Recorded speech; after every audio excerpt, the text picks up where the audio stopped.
Dead human body पे touch किया या ब्लेड लगाया या एनीथिंग।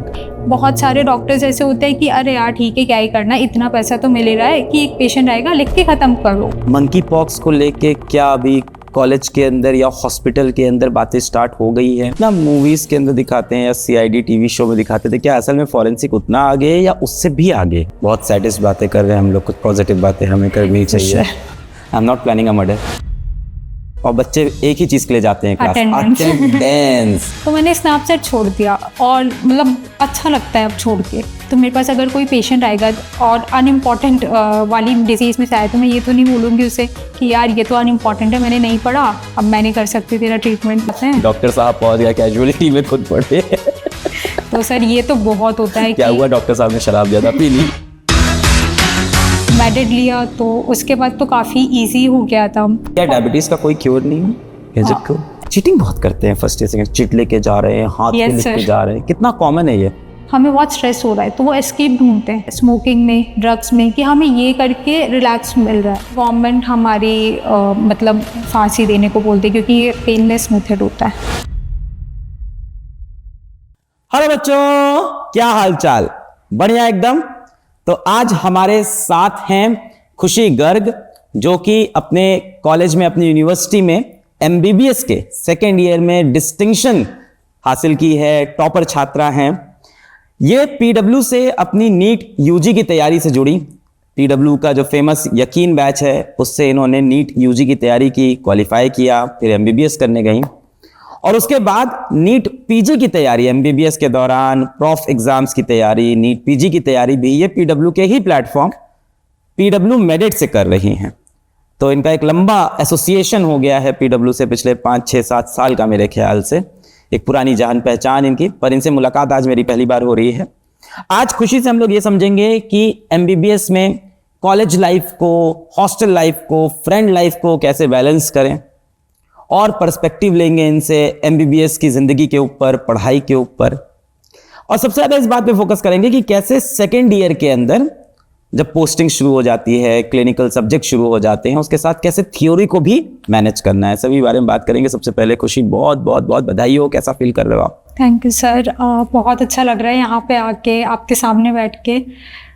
कभी सोचा भी नहीं था कि जब यूट्यूब वीडियोस में आपके देखती थी, उसके बाद यकीन मैथ्स में आपसे पढ़ा कि कभी आपके सामने बैठूंगी और ऐसे इंटरव्यू या पॉडकास्ट दूंगी, तो बहुत अच्छा लग रहा है। बहुत बढ़िया। तो एमबीबीएस के बारे में बताना, सबसे पहले तो यही बताना कि फर्स्ट ईयर की ज़िंदगी कैसी गई? सर फर्स्ट ईयर तो बहुत हार्ड लग रहा था, मतलब ऐसे रोते रोते ही काइंड ऑफ गया है। एनाटमी बहुत वास्ट है और बहुत हार्ड लग रही थी, मतलब चीज़ें याद करो फिर भूल जाते हो, याद करो फिर भूल जाते हो। और एक ही होता है, आप शुरू में आते हो यहाँ पे, अभी ऑब्जेक्टिव की तैयारी करते हो नीट यूजी के लिए, फिर थ्योरी पेपर लिखना, तो एक वो डिफरेंस होता है। उसके बाद एनाटॉमी तो बहुत बल्कि है। फिजियोलॉजी मुझे अच्छी लगती थी क्योंकि उसमें कॉन्सेप्ट्स हैं तो आप समझ सकते हो, बट एनाटॉमी आपको क्रैम करनी ही पड़ेगी। और मुझे हमेशा से ऐसा लगता है, थोड़ा क्रैमिंग मेरा ऐसे हार्ड लगता है मुझे। और बायोकेमिस्ट्री ऐसे सब बोलते हैं कि बाद में तो थोड़ा उस पर कम फोकस था, पर करती थी। तो फर्स्ट ईयर तो थोड़ा हार्ड लगा, पर फिर मेडिड लिया तो उसके बाद तो काफ़ी इजी हो गया था। जैसे रंजीत सर तो बहुत अच्छा पढ़ाते हैं, कॉन्सेप्ट बिल्डिंग उनकी बहुत अच्छे से करवाते हैं वो, बहुत अच्छे से। और ममता मैम के निमोनिक्स तो काफ़ी हेल्प मिली उनसे। ममता मैम की माइक्रोबायोलॉजी के निमोनिक्स कुछ बड़े फनी से भी होते हैं। हाँ, काफ़ी फनी से होते हैं। तो और वो डायग्राम वगैरह बनाती हैं, उससे याद करवाती हैं। तो मैंने लास्ट में एग्ज़ाम टाइम पे, मुझे तब तक नहीं हो रही थी, उसके बाद फिर और ज़्यादा वीडियोस देखी मैम की, फिर यूट्यूब पे भी कुछ वीडियोस आने लगी थी, फिर वो और ज़्यादा फॉलो किया। मुझसे कुछ बच्चे बोलते हैं कि ममता मैम किसी भी चीज़ का मेमोनिक बना देती हैं। हाँ, कई बार उसका सेंस भी नहीं होता है। बिल्कुल नहीं होता। कुछ है ऐसा कोई एग्जाम्पल, कुछ भी ऐसा पता है आपको? कुछ भी एग्जाम्पल तो भी याद नहीं, बट ऐसा है। मंकी पॉक्स को लेके क्या अभी कॉलेज के अंदर या हॉस्पिटल के अंदर बातें स्टार्ट हो गई है? नो सर, अभी इधर तो नहीं है इतना, और अभी तो कुछ नहीं। आपने कुछ पढ़ा, आपने कुछ सुना? सर वायरस से हो रहा है मेनली। मैं आपको बेस बताता हूँ, आप मुझे समझाने की कोशिश करना। एक ऐसा वायरस है जो आज से लगभग 50-60 साल पहले आया था, एक मंकी के थ्रू इंट्रोड्यूस हुआ था जब लैब में एक एक्सपेरिमेंट, किसी एक दवा बनाने का कुछ एक्सपेरिमेंट चल रहा था, वहाँ से वायरस आया। इसके 2 वेरिएंट थे, एक वेरिएंट 1 कह लो, एक 2 कह लो। एक वेरिएंट बहुत डेडली था बट वो इतना कम्युनिकेबल नहीं था, एक वेरिएंट लेस डेडली था बट बहुत कम्युनिकेबल था। अभी इसका 1B वेरिएंट आया है जो कि डेडली भी है और कम्युनिकेबल भी है और बहुत तेज स्प्रेड कर रहा है। इसको रोकने के लिए क्या करना चाहिए? क्या पुराने जो वैक्सीन्स बने हैं क्या वो इस पे काम करेंगे दूसरे वेरिएंट पे? नहीं सर, अगर इसका म्यूटेशन होके नया आया है, क्योंकि वायरस की एक ही प्रॉपर्टी होती है कि वो अपनी फॉर्म बहुत जल्दी चेंज करता है। क्यों? सर ये उसकी वायरस की तो ये प्रॉपर्टी है। अगर वायरस ऐसा करता है इसके पीछे उसका मकसद क्या है? सर जो भी वैक्सीनेशन जैसे आपने कहा कि बने हैं तो उसको उससे प्रिवेंट करने, मतलब उससे बचने के लिए, क्योंकि वो म्यूटेट कर लेगा तो वो जो पिछला वाला वैक्सीन है वो उस पर काम नहीं करेगा। तो वो अपनी ग्रोथ के लिए कि वो दूसरा अब उस पर काम नहीं कर रहा है पहले वाला, तो वो खुद ग्रो कर जाएगा। वायरस के पास खुद की कोई मेमोरी होती है कि उसे याद रहता है किस वैक्सीन से क्या हुआ फिर वो चेंज हो जाता है? नहीं सर, जैसे अगर पिछला वाला जो है उससे उसको लगा के उसकी पॉपुलेशन कम हो रही है या उस पर इफेक्ट बढ़ा है तो वो म्यूटेट कर लेगा, और वो बहुत उसकी प्रॉपर्टी होती है कि वो बहुत जल्दी म्यूटेट करता है। आपको लगता है करंट वायरसेस जो आ रहे हैं वो पूरे इकोसिस्टम का एक आंसर है because of what destruction human has caused? Yes sir, obviously. So आपको लगता है कि इकोसिस्टम अपने आप को बैलेंस करने के लिए ऐसे वायरस जनरेट करता है? कह सकते हैं सर। और इनका इतनी देर से कम्युनिकेट होना भी इसी का रीज़न है? हो सकता है सर, क्योंकि ह्यूमन ने बहुत ज़्यादा इकोसिस्टम को डैमेज कर दिया है अपनी एक्टिविटीज़ से। तो क्या इस बारे में टीचर्स कभी क्लास में बात करते हैं पढ़ाते वक्त कि बहुत ज़्यादा कोर बातें होती है जो एग्जाम्स में आना है उसके अराउंड? नो सर, ये वाली तो नहीं होती है, मतलब मेन एग्ज़ाम ओरिएंटेड और सिलेबस। क्योंकि शायद सिलेबस बहुत ज़्यादा है। Yes sir. शायद समय नहीं है इस तरह की बात करने का। Yes sir. मेरे जैसा नॉन मेडिको कर सकता है बैठे बैठे, क्योंकि हम लोग तो सब सोच सकते हैं। क्योंकि सर वो हर लेक्चर उनके असाइन होते हैं टीचर्स के कि आज इस लेक्चर में इतना आपको करना है, उनके आवर्स डिसाइडेड होते हैं हर सब्जेक्ट को, तो वो फिर नहीं कर सकते शायद, तो एग्ज़ाम वाली ही चीज़ें होती है। कितना डिफिकल्ट होता है? एक तो आप सुबह कॉलेज करते हो, सुबह क्या पूरा दिन कॉलेज में निकल जाता है, फिर शाम को आके क्या आप ऑनलाइन लेक्चर पढ़ते हो? क्या ये नीट यूजी जैसी ही जर्नी फील हो रही है? नहीं सर, उस टाइम प्रेशर था to get in medical college. अब सर वो प्रेशर नहीं है, और अब सर मतलब मेरे को तो अच्छा लगता है ये करना या पढ़ना, तो वैसा प्रेशर फील नहीं होता। हाँ, एग्ज़ाम टाइम पे हम लोग लाइक 18 आवर्स भी पढ़ते हैं, तब थोड़ा होता है, और ठीक है एग्ज़ाम टाइम में तो सबको प्रेशर होता है। बट जैसे इसकी जो लाइव क्लासेस हैं मेडिड के, ये बहुत अच्छी हैं कि जैसे हमारा कॉलेज 4 पे ख़त्म हो जाता है, तो उसके बाद ब्रेक होता है, मतलब आपकी छुट्टी है तो आप सो जाओ या जो भी करना है, then breakfast and all 5 to 6, उसके बाद 6 to 7 आपके पास टाइम है, 7 से लाइव क्लास होती है। तो मेरा ये रहता है कि लाइव क्लास लेनी ही लेनी है, उससे कॉन्टिन्यूटी मेंटेन रहती है कि शेड्यूल है कि हाँ पढ़ने बैठना है और पढ़ना है, वरना ना वो चीज़ हो नहीं पाती। मैं देखती हूँ बाकी लोगों को कि ठीक है चाहे आप लाइब्रेरी में जा रहे हो, क्योंकि लाइव क्लास नहीं है तो अपनी पेस पे कर रहे हैं, करना है तो करना है। किसी फ्रेंड ने बोल दिया चल यार बाहर चलते हैं तो चले गए। अब अगर मुझे कोई उस टाइम बोलेगा मैं लेक्चर ले रही हूँ चल यार बाहर चलते हैं, तो आई एम लाइक नहीं यार अभी मेरी क्लास है मैं नहीं जा रही।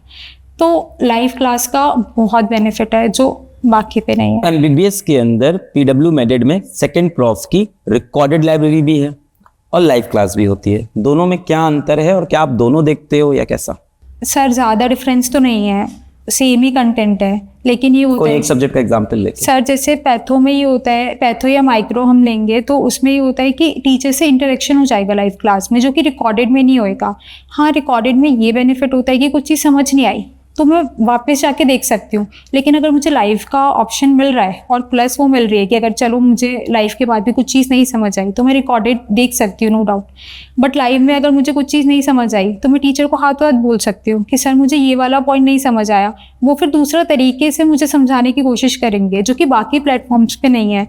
अभी मैं 3rd ईयर की ही वीडियो ले रही थी, कुछ दिन पहले अभी ENT की थी लाइव क्लास, तो डॉक्टर जगदीश पढ़ा रहे थे, तो मैंने उनको बोला कि सर मुझे नहीं आ रहा ये। जगदीश तो अभी आए हुए थे ना आज? सर मैं मिली नहीं। अच्छा ठीक। तो मैंने उनको बोला कि सर मुझे समझ नहीं आया, तो उन्होंने फिर समझाया, चैट में बोला आपने? हाँ तो चैट वैसे नहीं चलती जैसे यकीन में बहुत तेज चलती थी सर, वैसे? इसमें कम बच्चे हैं शायद, तो चैट की तेज की बात हाँ, है, और फिर क्योंकि सर नंबर ऑफ पढ़ लेते डॉक्टर्स कम है ना हाँ, भारत में, yes। एक साल में 80,000, वहाँ 25 लाख बच्चे तैयारी करते हैं। हाँ तो और सर लाइव क्लास सब भी नहीं लेते, तो फिर वो हाँ। धीरे धीरे चलती है। तो मैं जनरली जिन बच्चों से बात करता हूँ सब बताते हैं कि हम रिकॉर्डेड वाला कंटेंट पढ़ लेते हैं, लाइव का तो सर टाइम नहीं मिलता है। नहीं सर, मैं तो लाइव, आपके स्कोर्स आपको लगता है लाइव क्लास करने से इम्प्रूव हुए? यस सर, शेड्यूल बन जाता है Yes, मोटा sir, मोटा, सबसे schedule मेन बन चीज तो जाता है। रिकॉर्डेड में होता है बाद में देख लेंगे, बाद में देख लेंगे। Yes sir. और मुझे अभी वायरल फीवर था, वेंसडे को लाइक 102 बुखार था, फिर भी मेरे को था संतोष सर की क्लास है मेडिसिन की, तो मुझे लाइव देखनी है, क्योंकि एक तो मुझे वो सब्जेक्ट बहुत पसंद है और जिस तरीके से सर पढ़ाते हैं वो बहुत पसंद है। फिर बाद में मुझे लगा रह जाएगा तो रह जाएगा, फिर वो काइंड ऑफ बैकलॉग सा लगता है अब तो, कि एक भी वीडियो रह गई या कुछ है आप नहीं ले पाए, अरे यार बैकलॉग है, अब भी पढ़ के ख़त्म करो, तो वो चीज़ रहती है। अब जगदीश सर ने मैंने बोला उनको, उन्होंने फिर से समझाया, फिर भी मुझे नहीं आया था, तो मैंने उनको फिर बोला, उन्होंने फिर समझाया, फिर उन्होंने कहा कि एक बार ही वापस पढ़ के आना। उन्होंने नेक्स्ट क्लास में शुरू में वो टॉपिक डिफरेंशिएट करने के लिए एक और पिछले टॉपिक से, क्योंकि 2 टॉपिक मतलब ऐसे थे कि कंफ्यूजिंग से थे, उन्होंने इतना अच्छे से डिफरेंस समझाया कि वो मेरे टिप्स पे है। बाकी लोग आ रहा है कि ये कैसे होगा कैसे होगा, और मुझे इतना अच्छे से टिप्स पे था कि अभी मेरे ENT में जो इंटरनल असेसमेंट हुआ हमारा, उसमें भी मेरे हाईएस्ट मार्क्स आए कॉलेज में। हाँ, पर बहुत बधाई हो। ये तो कॉलेज जाने के बाद मैंने देखा जनरली बच्चे लाइव क्लास नहीं अटेंड करना चाहते, रिकॉर्डेड कंटेंट देखना चाहते हैं अपनी स्पीड पे 1.5 1.25 पे। आपका अलग व्यू दिख रहा है सर वो क्योंकि बाकी प्लेटफॉर्म्स देते ही नहीं लाइव क्लास, मैडेड ही देता है, और मैडेड ले नहीं रखा है बच्चों ने।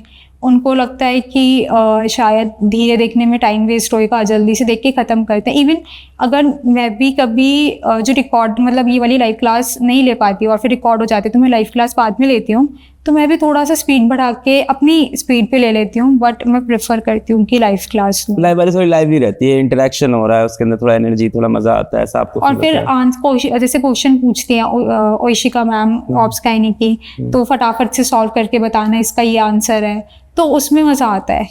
और फिर FMT में भी सर क्वेश्चंस पूछते हैं हर क्लास के बाद, 5-6 या 10 क्वेश्चंस ऐसे रखते हैं। फिर उसमें सर कहते हैं कि आपने कितने क्वेश्चन किए, कि क्वालिफाई हुए कि नहीं हुए, आपका स्कोर क्या है, तो उसमें बहुत मज़ा आता है। मतलब ऐसा लगता है कि चलो ठीक है, अभी टॉपिक किया, अभी आपको इतना आता है, तो उसमें लाइक एक बूस्ट अप ऐसा फील होता है। फिर सर लिखते हैं हर आंसर पे कि इसने सबसे पहले आंसर किया फोरेंसिक में, तो वो पता नहीं ऐसा अच्छा लगता है मुझे कि हाँ अगर मैं पहले आंसर करूँगी तो सर मेरा नाम लिखेंगे। जितने बच्चे मेरे 3rd ईयर में पहुंच के फॉरेंसिक पढ़ते हैं, डिटेक्टिव बन जाते हो।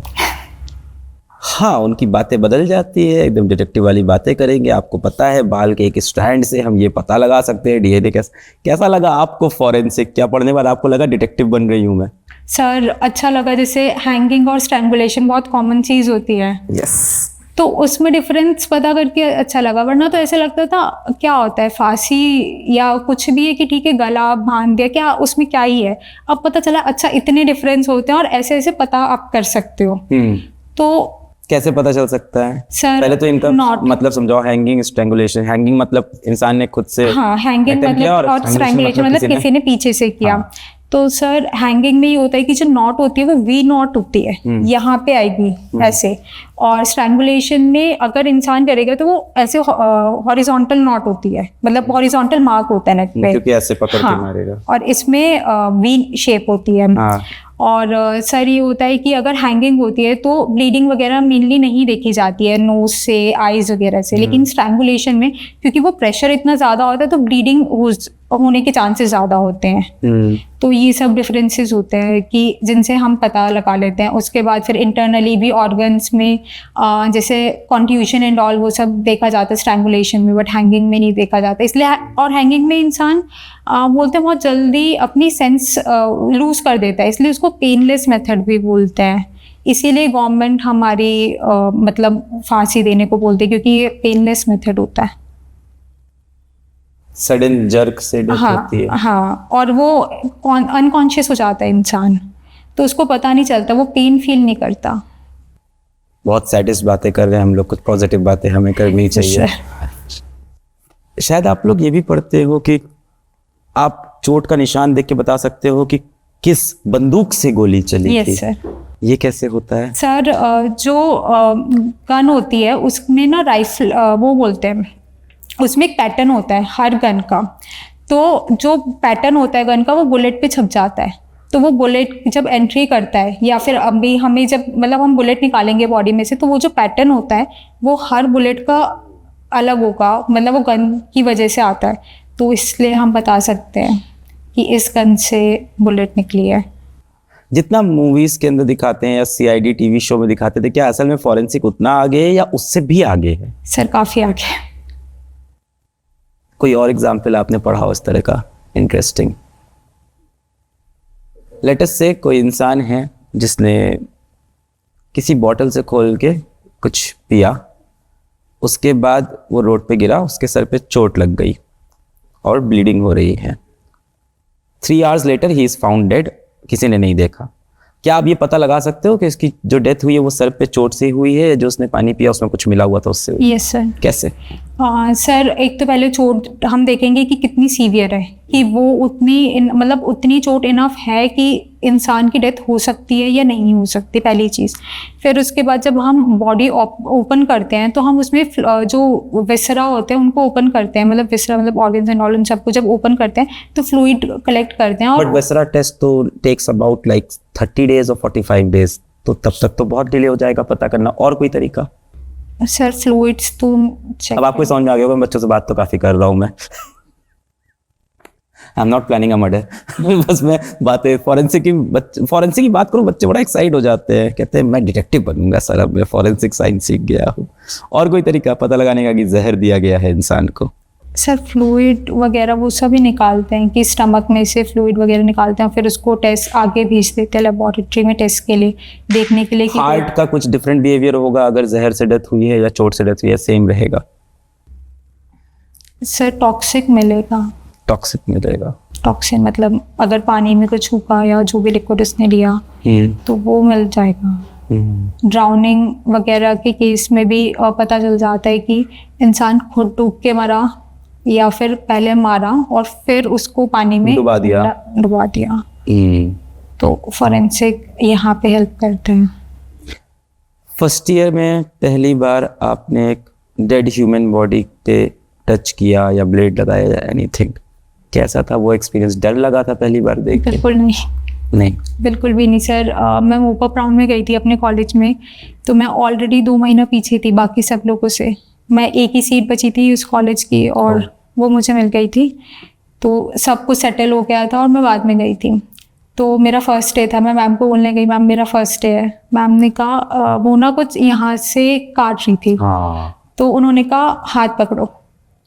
मैंने कहा ठीक है, हाथ पकड़ लिया। फिर वो थोड़ा शायद लूज हो रहा होगा तो उन्होंने कहा टाइट करो डेड बॉडी। हाँ मतलब टाइट पकड़ो हाथ की, वो फिर कट लगानी थी। तो मैंने कहा हाँ ओके, क्योंकि शायद मुझे बहुत पैशन था। मुझे भी बहुत लोगों ने पूछा कुछ हुआ नहीं, जैसे बोलते हैं कि नौशिया होता है बच्चों को। मैंने कहा नहीं, शायद मेरी जर्नी इतनी लंबी हो गई और मुझे इस चीज़ की इतनी वैल्यू थी कि मुझे कुछ नहीं हुआ। मैं बहुत खुश थी उस दिन, बल्कि कि मैंने आज डेड बॉडी देखी फर्स्ट ईयर में और मैंने पकड़ा, ये किया, फिर कटवाने में help. But at the same time इनको ये प्लेज भी दिलाई जाती है कि इसकी फोटो नहीं खींच सकते, आप डिसरिस्पेक्ट नहीं कर सकते किसी तरह से। That happens in your college? Sir वो पहले हो गया आप था, तो लास्ट मैं में लेट पहुंचे थे, आपको तो हैंडशेक का मौका मिला लास्ट में जाके। कितना फ्रिक्वेंट होता है? सर रोज होता है ये, मतलब रोज आपका एक पीरियड लगता है, लेक्चर लगता है, क्योंकि ये बड़ा सब्जेक्ट है एनाटॉमी और इसमें आपको पढ़ने की और साथ साथ इसकी बहुत ज़रूरत होती है, क्योंकि जो चीज़ें आप देखते हो और फिर पढ़ोगे तो वो बेटर रिटेन होती है। तो इसलिए ऑलमोस्ट रोज होता है इसका लेक्चर। तो और मतलब DH बोलते हैं डाइसेक्शन हॉल, तो आपको मतलब एक लेक्चर लग ही जाता है कि आपको वहाँ पे जाके देखना है या पढ़ना है। असल में एक अच्छा डॉक्टर बनना और कॉलेज के अंदर एग्जाम में स्कोर करना, क्या दोनों सेम चीज़ है या अलग चीज़ होंगी? अलग होगी सर। थोड़ा बताएं, क्योंकि मैंने कई बच्चों को देखा है कि एग्जाम के लिए तैयारी करते हो, उनसे पूछो अरे सर वही सिम्टम लिखना है, हेडेक हो जाएगा, नौशिया हो जाएगी, डायरिया हो जाएगा, अरे सर 4 सिम्टम लिख के खत्म। Does that happen really? Sir वो ना पर्सनल पर्सपेक्टिव पे डिपेंड करता है कि आप क्या करना चाहते हो और क्यों करना चाहते हो। मतलब स्कोर करना भी मैं ये नहीं कहूँगी कि बहुत इजी है यहाँ पे कॉलेज में, ऑब्वियसली हार्ड होता है क्योंकि मार्क्स बहुत वैसे मिलते हैं, हार्डली मिलते हैं आपको, आप इतना लिख रहे हो, एक्सप्लेन करो, तब मार्क्स मिलते हैं यूनिवर्सिटी में। लेकिन सर अच्छे डॉक्टर के लिए एम्पैथी होना और चीज़ें समझ के करना बहुत ज़रूरी है। आज हम देखते हैं मतलब बहुत सारे डॉक्टर्स ऐसे होते हैं कि अरे यार ठीक है क्या ही करना, इतना पैसा तो मिल ही रहा है कि एक पेशेंट आएगा लिख के ख़त्म करो। पर एक एम्पैथी होना कि अगर कोई आ रहा है, वो बीमार होता है तब आता है, और आपके लिए चाहे वो पेशेंट कुछ नहीं है पर उसकी फैमिली के लिए तो वो सब कुछ होता है एक इंसान, तो वो चीज़ समझना और फिर उसका ट्रीटमेंट करना। अगर इंसान मतलब डॉक्टर अगर वो चीज़ समझ के करेगा तो वो अच्छा करेगा मेरे हिसाब से, बजाय उसके कि हाँ ठीक है यार करना है करते हैं। मैं अभी जब घर गई थी तो मैं एक क्लिनिक पे गई थी मतलब सीखने, क्योंकि मुझे लगा कि एक्सपोजर थोड़ा ज़्यादा मिलना चाहिए, तभी मुझे और क्लिनिकल की नॉलेज हुई थी।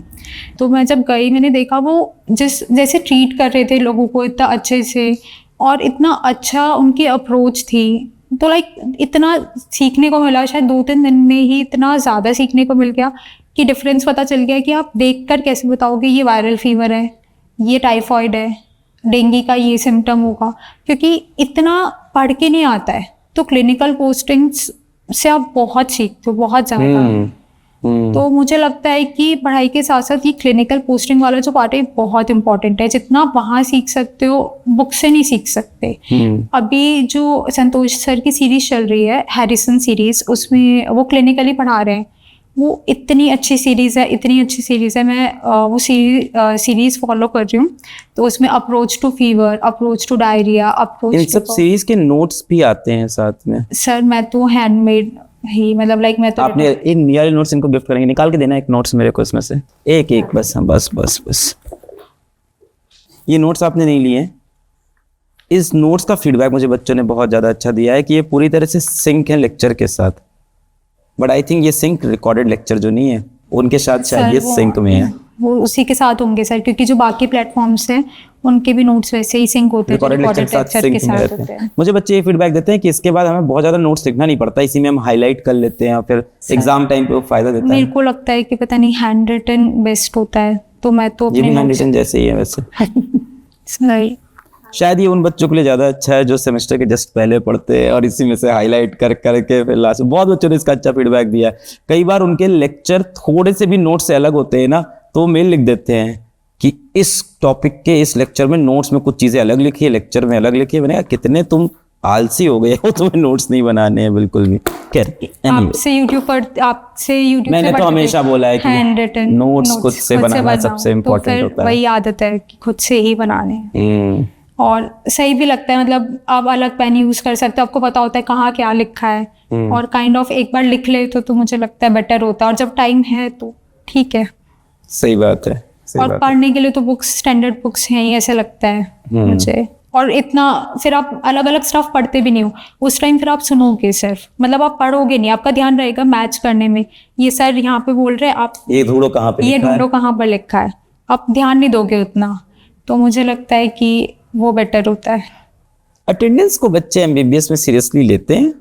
नहीं सर, लेते तो नहीं है, लेकिन कॉलेजेस की वजह से लेनी पड़ती है, वरना उनका बस चले वो कॉलेज नहीं जाके वो लाइब्रेरी में बैठ के वीडियोस से पढ़े।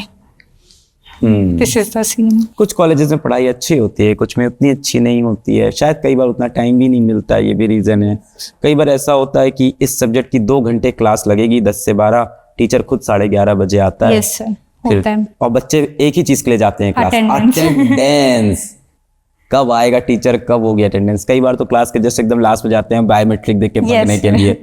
हमारे भी अगर आपने बायोमेट्रिक वाले भैया को सेट कर लिया तो लाइफ आपकी अच्छी हो गई। सर हमारे कॉलेज में बायोमेट्रिक नहीं है, हमारे में वैसे अटेंडेंस हाँ वो होती है, तो बहुत लोगों ने कर रखा है शायद पर मेरी अटेंडेंस सही है। तो लाइक कम्युनिटी में मेरी 90+ है, फॉरेंसिक में थोड़ा मार्जिन पे है, पर 75+ मेंटेन। कम्युनिटी का एक्सपीरियंस कैसा रहा? फर्स्ट ईयर से स्टार्ट हो जाता है yes, तो जहाँ आपको गांव में या आसपास की जगह जाना होता है, फैमिली अडॉप्ट करना। सेकंड ईयर में भेजते हैं। आप क्या सेकंड ईयर में स्टार्ट? सेकंड ईयर में, लेकिन पढ़ाई थोड़ा कुछ कॉलेज में फर्स्ट ईयर में भी भेज देते हैं। अच्छा। हाँ, तो कैसा एक्सपीरियंस था वो? सर शुरू में जब जाते थे तब तो बहुत अच्छा लगता था कि चलो ट्रिप है, ट्रिप हो रही है जा रहे हैं। और फिर फैमिली वगैरह मिली तो भी कि पूछना, इंटरेक्शन करना शुरू में अच्छा लगता है, लेकिन अभी जब वो जाना। फैमिली तो आपको स्टूडेंट नहीं डॉक्टर समझती हो? यस सर, वो फैमिली उतना अच्छे से ग्रीट करना, और उतने एजुकेटेड भी नहीं होते वो नो लोग। सर, हाँ। और बहुत अच्छे से ग्रीट करते हैं और सब पूछते हैं, हम लोग तो बहुत अच्छे से जवाब देते हैं। वो अच्छा एक्सपीरियंस होता है क्योंकि वहाँ पे वो लोग आपको डॉक्टर समझ रहे हैं, चाहे कॉलेज में जो भी हो आपका, तो उनसे मिलके अच्छा लगता है। और कम्युनिटी एज अ सब्जेक्ट में बोलूँ तो काफ़ी वास्ट है। पर बच्चे सीरियसली नहीं लेते क्योंकि वो डायरेक्ट उसके नंबर नहीं जुड़ते हैं। नहीं सर, जुड़ते हैं ना। किस ईयर में? सेकंड ईयर में? थर्ड ईयर में। थर्ड ईयर में जुड़ते हैं, पर सेकंड ईयर में तो नहीं जुड़ते, तब तो हाँ, सीरियसली नहीं तब लेते। सीरियसली नहीं लेते। यही होता है कि सर अभी भी फोर्थ ईयर के सब्जेक्ट्स हमें पढ़ाए जा रहे हैं, और लेकिन उसके नंबर नहीं जुड़ने हैं तो बच्चे फिर सीरियसली नहीं लेते उसको भी। यस सर, पर फिर वही होता है कि फोर्थ ईयर में आके इतना माइनर्स की, माइनर सब्जेक्ट बोलते हैं इनको, क्या बोलते हैं? नहीं सर, इन ये वाला कम्युनिटी तो मेजर है, माइनर होते हैं ऑप्था ENT। तो ऐसे जो सब्जेक्ट्स होते हैं जो नेक्स्ट ईयर में जिनके नंबर जुड़ेंगे, बच्चे इसकी भी अटेंडेंस मेंटेन करते हैं? सर अभी तो नहीं कर रहे थे, अभी कॉलेज वालों ने बोला कि फाइन लगेगा तो थोड़ा आ रहे हैं। बाकी कई बार ऐसा होता है, चलो डीन ने बुला लिया है सबको, तुम्हारे क्लास की अटेंडेंस खराब है। सर अभी नहीं, वो फिर वो लास्ट में करते हैं क्योंकि वो रोक लेते हैं बच्चों को फिर पेपर देने के लिए, तो उस टाइम करते हैं। अभी तो नहीं करते, अभी तो आना है आओ, नहीं आना बताओ, फिर वो फाइन लगा देते हैं। चीटिंग बहुत करते हैं MBBS में बच्चे, ये सब मैं ऐसे फैक्ट्स बता रहा हूँ, लोगों ने सुने क्योंकि मैं बहुत MBBS के बच्चों के टच में रहता हूँ। चीटिंग बहुत करते हैं, फर्स्ट ईयर सेकंड चिट लेके जा रहे हैं, हाथ पे लिख के जा रहे हैं, कितना कॉमन है ये? सर अभी हमारे सेकेंड ईयर के प्रॉफ हुए थे, तो हमारे फार्मा में एक ही मैम थी, तो वो कितना इन्विजिलेट करती, तो इसलिए बच्चों ने प्री प्रॉफ में भी और उससे पहले भी जो हमारे टर्मिनल हुए थे, पढ़े तो है नहीं, तो हाथों पे लिख के लाए। सर्दियाँ थी, यहाँ तक स्लीव्स हैं, यहाँ पे ऐसे किया, वॉशरूम में गए, लिख लिया, फोन ले आए, सब कर लिया।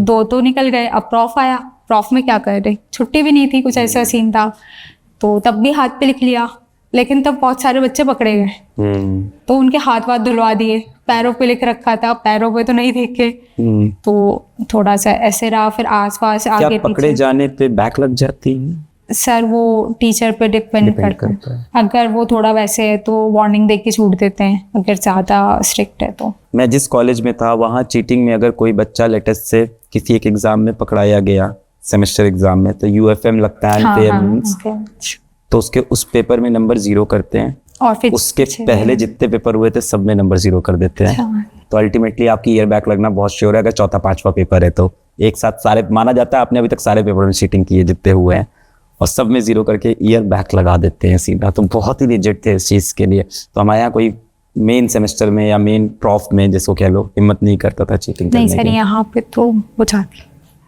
मतलब करते हैं।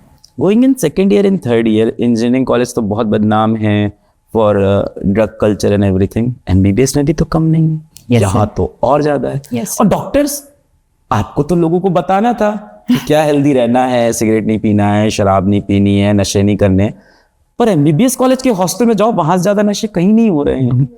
कैसे ये प्रमोट हो रहा है, आप कैसे बचते हो? सर बच्चों ने ना आजकल ट्रेंड बना लिया है कि स्ट्रेस से बचना है, हमें बहुत स्ट्रेस हो रहा है, तो वो एस्केप ढूंढते हैं। उनका एस्केप होता है स्मोकिंग में, ड्रग्स में, कि हमें ये करके रिलैक्स मिल रहा है, हमें अच्छा लग रहा है, तो काइंड ऑफ एस्केप बना लिया अननेसेसरी, और एक पीयर प्रेशर हो गया है बहुत ज़्यादा कि चलो। आई थिंक ये दूसरी वाला पॉइंट सबसे ज्यादा सही है, पीयर प्रेशर। अगल बगल सब कर रहे हैं तो मैं भी ट्राई करूं। हम मॉडर्न हैं, हम इसलिए करेंगे, पीयर प्रेशर है, हमारे दोस्त कर रहे हैं, हमें ग्रुप बनाना है, हमारा ग्रुप टूट जाएगा, हम अकेले रह जाएंगे, ये सब चीज़ें हैं। और यहाँ सबसे मजाक की बात यह है कि इंजीनियरिंग कॉलेज में कोई बच्चा किसी दिन ज़्यादा नशे कर लेता है तो फिर लगता है रात में उसे कहाँ हॉस्पिटल ले जाए। यहाँ वो प्रॉब्लम भी नहीं होती, हॉस्टल में प्रॉब्लम हुई और वहीं बगल में हॉस्पिटल में एडमिट हुए। कोई ऐसे केस बिना नाम लिया बताओगे, ऐसा कभी हुआ है कि कोई बच्चा बीमार हुआ और तुरंत उसको हॉस्पिटल ले गए? सर, जैसे मेरे पास तो कॉल आ रही है रात को 1-2 बार कि सर इसने ये कर लिया है, अब ये उठ नहीं रहा है, अब सर क्या करना है। मैंने कहा अब इस चीज़ के लिए तुम मुझे, मैंने कहा हॉस्पिटल लेके जाओ। सर वहाँ वो पूछेंगे इसने क्या किया। हमने कहा तो बताना, पूछेंगे तो अब क्या कर, सर इसके पापा को बता देंगे। हमने कहा इसकी जान बचाओगे कि पहले पापा को पूछना है। सर जैसे अल्कोहल वगैरह ज़्यादा हो गई तो उसकी वजह से वॉमिटिंग वगैरह हो गई, फिर डिहाइड्रेशन हो गया। अब डिहाइड्रेशन बहुत सीवियर हो गया तो ड्रिप लगेगी। हॉस्पिटल जाएंगे तो पूछेंगे। तो हमारा कॉलेज में पीजी कोर्स भी है, तो पीजीज भी रहते हैं, तो पीजी सर ऐसा कर लिया इसने, तो वो आके बस ड्रिप लगा देते हैं। हॉस्टल के अंदर नहीं सर, कैजुअलिटी में जाके वो आ जाते हैं। डॉक्टर साहब पहुंच गया कैजुअलिटी में, खुद पड़े। तो सर ये तो बहुत होता है। क्या हुआ, डॉक्टर साहब ने शराब ज्यादा पी ली? बट विद टाइम बच्चे इसको छोड़ना भी स्टार्ट करते हैं, गोइंग टुवर्ड्स फाइनल ईयर जब ये पहुंचते हैं तो फिर ये हैबिट्स उनकी छूटती है। सर बहुत कम, क्योंकि फाइनल ईयर में ये होता है इतने सब्जेक्ट्स हो गए और स्ट्रेस है, पीजी का स्ट्रेस है तो और ज्यादा बढ़ जाती है। तो सर मेरे को तो लगता है कि मतलब ये आपके बिकॉज ऑफ द रीजन कि 54% बच्चे जो नीट की तैयारी करते हैं आर फोर्स्ड बाय पेरेंट्स। उनकी खुद की चॉइस ही नहीं थी कभी डॉक्टर बनना, तो जब वो एमबीबीएस करने पहुंचते हैं वो डायरेक्शनलेस हो जाते हैं। हो सकता उनका सपना ही नहीं था डॉक्टर बनना, तो वो अपने आप को ढूंढ रहे हैं कि मुझे करना क्या है। हैंड होल्डिंग के लिए पेरेंट्स नहीं है, अब वहाँ पे वो कोचिंग वाले टीचर्स भी नहीं है या कोई साथ का बंदा भी नहीं है, शहर से दूर है। धीमे धीमे गलत आदत में बच्चा फंस जाता है। मैं बहुत सारे बच्चों को जानती हूँ मेरे साथ में, जूनियर्स और वैसे भी, पेरेंट्स डॉक्टर है तो उन्होंने फोर्स किया है बच्चों को कि तुम्हें बनना है। उनका कोई मन नहीं, उन्होंने मुझे कहा है कि नहीं यार मेरे को तो नहीं करना था, पेरेंट्स बोले तो अब क्या करें, वो वाली चीज़ है। तो अब जब ये चीज़ें होंगी तो ऑब्वियसली फिर आप कहीं ना कहीं अपना ये तो ढूंढोगे ना कि किसमें मज़ा आ रहा है, क्योंकि पढ़ने में तो आ नहीं रहा है, तो चलो यही करते हैं। तो सर ये तो होता है, और उससे बड़ा फिर वही पीयर प्रेशर, फ्रेंड्स बोल रहे हैं पार्टीज में जाना है, ये करना है, तो वो चीज़ें बहुत ज़्यादा है। तो ये आप पे डिपेंड होता है, आपको नहीं करना है तो नहीं करना। और इवन फिर उन लोग का ना ग्रुप अलग बन जाता है कि स्मोकर्स का अलग ग्रुप है और ड्रिंकिंग वाला अलग ग्रुप है। फिर आप उस ग्रुप में फिट नहीं होते तो आप वो धीरे धीरे बाहर निकलते जाते हो, फिर वो एक अलग ग्रुप बन जाता है नॉन स्मोकर्स का, और जो ये सब नहीं करते। आपके कॉलेज में सबसे viral social media app Instagram है या स्नैपचैट होता जा रहा है? स्नैपचैट होता जा रहा है बहुत तेजी से कॉलेज में, बहुत तेजी, स्पेशली एमबीबीएस कॉलेज में, क्योंकि गर्ल्स वहाँ पे ज़्यादा है, तो स्नैपचैट का कल्चर किस लिए यूज़ करते हैं बच्चे? क्या है स्नैपचैट में? सर एक तो प्रिवेसी, कि अगर कोई किसी को, मतलब जैसे इंस्टाग्राम पे म्यूचुअल फ्रेंड्स दिखते हैं कि इसके ये म्यूचुअल है, स्नैप पे वो नहीं दिखता। स्नैप पे प्रिवेसी ज़्यादा है, अगर आप स्क्रीनशॉट लेते हो किसी की फ़ोटो का या सेव करते हो तो पता चल जाता है। तो सर मेनली तो ये दो रीजन है कि लोग दूसरे फोन से ऊपर से खींच लें तो सर वो कर सकते हैं, लेकिन खुद के से नहीं कर सकते। चलो, और उसके लिए भी फिर किसी को बोलना पड़ेगा, रास्ता है, ठीक है। बेचारे लड़के सोच रहे होंगे अरे यार, हाँ फिर तो इसलिए सर ये स्नैपचैट ज़्यादा। स्ट्रीक? यस सर, स्ट्रीक के पीछे सर जैसे मैं आपको भेजती हूँ कोई फोटो और आप मुझे भेजते हो, और ऐसा आप 2 दिन तक करते हैं तो 2 स्ट्रीक बन जाती है। फिर कोई भी रैंडम इंटरनेट से फोटो कुछ भी सर खींच के भेजो, कुछ हाँ कुछ भी, ठीक है। तो सर ये होता है, शुरू में मैं गई थी तो मुझे भी लगा कि अच्छा सब लोग स्नैप पे हैं, मुझे शायद आना चाहिए, फोमो होने लगा। हाँ यस सर। तो मैं आई, उसके बाद स्ट्रीक भी मेंटेन हुई, आई गेस 50 डेज तक की तो मैंने की थी। क्या भेजते थे आप लोग? सर क्लास है, मान लो क्लास हो रही है, ऐसे ही खींच ली फोटो, कहीं जा रही हुई, मतलब रैंडम जो मन है। भेजना है पता नहीं सर, मेरे को भी नहीं पता था। फिर उसके बाद एक दिन मैंने भी सोचा, मैंने कहा यार मैं क्या कर रही हूँ, मतलब क्या हो जाएगा स्ट्रीक से, कोई फायदा है? मतलब ऐसा कुछ भी नहीं है ना कि 100 डेज की स्ट्रीक हो गई तो आपको कोई स्नैपचैट फीचर मिल जाता होगा, कुछ नया फीचर मिल रहा है, या वो आपको कुछ पे कर रहा है, आपको कुछ फायदा हो रहा है, कुछ नहीं हो रहा है, तो क्यों भेज रहे हैं? क्या हो जाएगा ज्यादा दिन की स्ट्रीक करके? तो मैंने स्नैपचैट छोड़ दिया, और मतलब अच्छा लगता है अब छोड़ के कि क्या कुछ इंसेंटिव है? कुछ नहीं है सर भेजने का, एक मेंटल सेटिस्फैक्शन, आप उस लूप में फंस जाते हो, लूप में फंस गए हो और बस आप ये कर रहे हो क्योंकि बाकी लोग भी कर रहे हैं। एमबीबीएस कॉलेज में मैं जब भी जाता हूँ बच्चे फोटो खींचने के लिए कैमरा नहीं निकालते मोबाइल का, स्नैपचैट के फिल्टर से शुरू करते हैं पहले ही। और मैं देखता हूँ मेरे मुंह पे पूरी लिपस्टिक लगी हुई है, मैं कहता हूँ ये क्या खोला है तूने, कैमरे से फोटो खींच ले। सारे बच्चे एमबीबीएस कॉलेज में ये बहुत ज्यादा देखा है, इंजीनियरिंग में फिर भी कम है, या शायद वहाँ गर्ल्स कम है। गर्ल्स कम है, दर्द मैं समझ सकता हूँ लड़कों का, बट एमबीबीएस के अंदर ये चीज है। सर फिल्टर्स आते हैं ना स्नैप पे ज्यादा, तो इसलिए सर। और नॉर्मल कैमरा में फिल्टर्स नहीं आते हैं और सबको सुंदर दिखना है तो Snapchat. Do you miss the fun college life, या फिर भी इंजॉय कर लेते हो? आप क्लास भी जा रहे हो, ऑनलाइन मेरिट से पढ़ाई भी कर रहे हो, कॉलेज में टॉप भी कर रहे हो, क्या फन कॉलेज लाइफ बचती है या नहीं बचती इन सब के बाद? सर डिपेंड करता है कि आप किस में फ़न ढूंढते हो। मेरे लिए सर पहले शायद जब मैं नहीं आई थी तो मेरे लिए फ़न कुछ और था, पर अब जब मैं आ गई तो मेरे लिए फ़न होता है मी टाइम, कि आप बाद में आराम से बैठे हो, खाना आराम से खा रहे हो, खाना खाते हुए कुछ देख ली, सीरीज़ देख ली, या उसके बाद आप टाइम से सो भी रहे हो और फिर सुबह उठ रहे हो आप टाइम से। तो मेरा फ़न आज के दिन वो चेंज हो चुका है। शायद पहले जब मैं नहीं आई थी तो इमेजिन करके कि मेडिकल कॉलेज में ये फ़न होता है और वो फ़न होता है, शायद मैं उसको फ़न कहती थी, पर मेरे लिए आज के दिन ये फ़न है। आपको लगता है आप फिट नहीं हो पाए उस फन वाली लाइफ में? Yes sir. सर मुझे फिट नहीं हो पाई या फिट नहीं होना था, कुछ भी कह सकते हैं। मुझे लगता है मैं उस चीज़ के लिए नहीं बनी और मैं नहीं करना चाहती, मतलब वो सब जो बाकी लोग कर रहे हैं, मैं इसमें खुश हूँ तो ठीक है। और ऐसा लगता है कि कब तक इसको फॉलो करते रहेंगे, फिर ये तो नेवर एंडिंग साइकिल हो जाती है। मतलब ऐसा होता है रैट रेस है और आप भी उसी में भाग रहे हो। तो मुझे लगता है कि वो करना चाहिए जिसमें आप खुश हो। हॉस्टल में अंदर कॉलेज में एक दिक्कत ये होती है कि रूम में अनवांटेड गेस्ट हमेशा चले आते हैं। गर्ल्स हॉस्टल में बॉयज हॉस्टल दोनों में आते हुए दरवाजा खटखटाए, क्या कर रही है तू, क्या चल रहा है, फिर बैठ गए, फिर जाते नहीं है बाहर। क्या ट्रिक लगाते हो भगाने के लिए? सर ये फर्स्ट ईयर में होता था। हाँ, बहुत बहुत जमघट बैठता है। तो तब तो नहीं पढ़ पाते थे, तब बुरा भी लगता है यार आके बैठ गए, अब क्या करें। फिर अब भगा तो सकते ही नहीं, फिर बुक खोल के बैठ जाती है, यार पढ़ना है, ये करना है, काइंड ऑफ ऐसे। फिर अब कभी तो लगेगा सामने वाले को, कभी तो शर्म आएगी, कभी तो उठ के जाएगा। लेकिन सर अभी ना कुछ टाइम से हम लोग को दूसरे हॉस्टल में शिफ्ट कर दिया, लाइक 6 गर्ल्स को, हमारे बैच की। तो उसमें ये फ़ायदा है कि सीनियर्स रह रहे हैं। अब सीनियर्स हमारे रूम में क्यों आएंगे? इंटरेक्शन नहीं मतलब इंटरेक्शन है, लेकिन वो अपने ही ग्रुप में बिजी हैं, हम लोग भी हैं। तो अब लगता है यार अच्छा है कोई नहीं है अभी, मतलब हमारे बैच वाले आने वाले हैं हमारे हॉस्टल में, लेकिन ये लगता है यार ठीक है कम लोग हैं, आपको अपना स्पेस मिल रहा है। वरना कुछ काम हुआ, ये है वो है, ये कर लिया वो कर लिया, तो वो चीज़ है। ठीक है कभी कभार मिस भी करती हूँ कि यार बैच वाले होते तो कभी उनके रूम में भी चले जाओ, आपको बोर होता है, कुछ होता है, पर ठीक लगता है अब। आपके ग्रुप में कोई ऐसी लड़की है जिसको एग्जाम के पहले कहीं से इंपॉर्टेंट क्वेश्चंस मिल जाते हैं, उसके बाद सबको वो मिसलीड कर देती हो?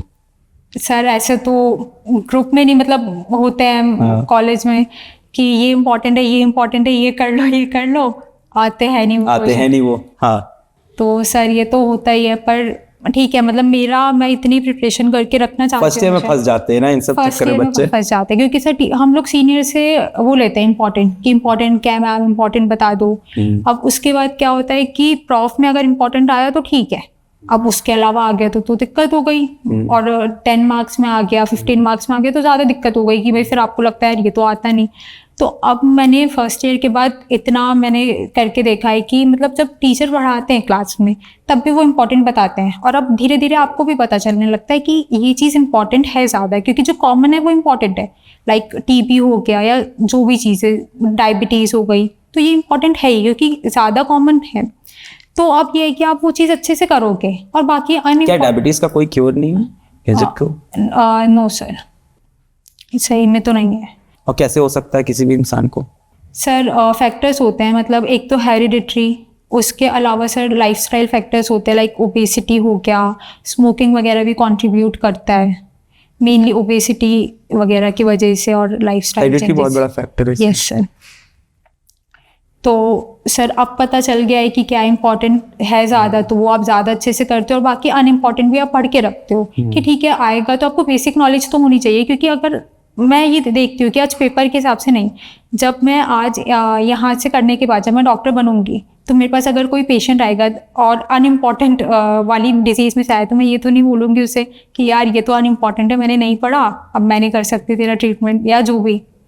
तो इसलिए मैं करके रखती हूँ अब तो। वैसे हॉस्पिटल का एनवायरनमेंट जब शुरू में पहली बार दूसरी बार पूरे दिन आप रह रहे हो, पोस्टिंग हो रही है, पूरे दिन नहीं कुछ घंटों के लिए रोज जा रहे हो, बड़ा डिप्रेसिंग सा लगता है स्टार्टिंग में। Yes sir. क्या धीमे धीमे फिर वो एक मैकेनिकल आपको नॉर्मल लगने लगा? यस सर, शुरू में बहुत थकान हो जाती थी यार, क्लास करनी है, फिर लंच करने हॉस्टल आना है, फिर वापस जाना है क्लास में, 2-2 घंटे बैठना है, नहीं बैठे जाता था। पर अब धीरे धीरे, अब शुरू में तो फर्स्ट ईयर में आप हॉस्पिटल पे नहीं जाते हो, अब फिर सेकेंड ईयर में पोस्टिंग लगने लगती है, तब थोड़ा सा लगता है यार हॉस्पिटल भी जाना है, क्लास भी जानी है, लंच भी करना है। पर धीरे धीरे वो आदत पड़ जाती है। पोस्टिंग में कई बार आपसे वो काम भी करा देते हैं जो एक्चुअली में नर्सेज और कंपाउंडर को करना होता है, किसी की वुंड क्लीन करना हुआ और ऐसी बहुत सी, जैसा कोई इंसिडेंट हुआ? सर वो हमसे तो अभी नहीं करवाते हैं, मतलब हमसे अभी मुझे याद है थोड़ा रिसेंटली बोला था एक मैम ने कि इसमें पानी ले आओ, ये डब्बी ले आओ, तो उनको ही एक सीनियर मैम ने बोल दिया था कि इनसे नहीं कराओ क्योंकि ये अभी स्टूडेंट्स हैं, इंटर्न से कराना है तो करा लो बट अभी इनसे नहीं। तो इंटर्न से करवाते हैं सर, हमसे तो नहीं कराते हैं। बहुत बढ़िया यार, काफ़ी सारी बातें हुई हम लोग की MBBS लाइफ के ऊपर, बहुत मज़ा आया, हम लोग ने बहुत कुछ सीखा, बच्चों ने बहुत कुछ सीखा होगा। फिर मिलेंगे नेक्स्ट ईयर, फिर टॉप मार के फिर से आओ, फिर से तुमसे और बातें करेंगे कि थर्ड ईयर की पढ़ाई कैसे करते हैं, थर्ड ईयर में क्या चल रहा है। फिर से मिलेंगे, फिर से बात करेंगे। कोई लास्ट मैसेज देना चाहोगे आप उन बच्चों को जो अभी MBBS में होंगे, फर्स्ट ईयर में, सेकेंड ईयर में, पढ़ाई इतनी अच्छी नहीं चल रही है, कैसे कम बैक करें वहाँ से? मेरे हिसाब से कि अगर ये आप अपने पैशन से पढ़ोगे तो ज़्यादा बेटर है एज़ कम्पेयर टू ये सोच के कि पढ़ाई करनी है, मार्क्स लाने हैं। क्योंकि जिस चीज़ में पैशन हो जाता है ना तो वो आप और बेटर करते ही करते हो। और मैंने हमेशा ये देखा है कि जिस चीज़ में मतलब पैशन से की हुई चीज़ बहुत बेटर स्कोर भी दिलाती है और आपको ज़्यादा टाइम तक याद भी रहती है। तो मेरा तो ये है कि अगर आपको पढ़ना है तो उसमें पैशन से पढ़ो, खाली जस्ट फॉर स्कोरिंग मार्क्स या जस्ट फॉर पासिंग मत पढ़ो। बहुत बढ़िया। आपके हॉस्टल में स्कूटी किसके पास है? सर कुछ फ्रेंड्स के पास। वो लोग बहुत इंपॉर्टेंट हो जाते होंगे जिनके पास स्कूटी होती होगी। हाँ सर, कुछ चाहिए तो फिर ये होता है कि हाँ यार स्कूटी दे दे या कुछ दे। सबको दोस्ती याद आ जाती होगी। लेकिन सर तब उनकी स्कूटी गायब हो जाती है, तब उनकी स्कूटी गायब रहती है। एक्चुअली वो लोग झूठ बोलते हैं।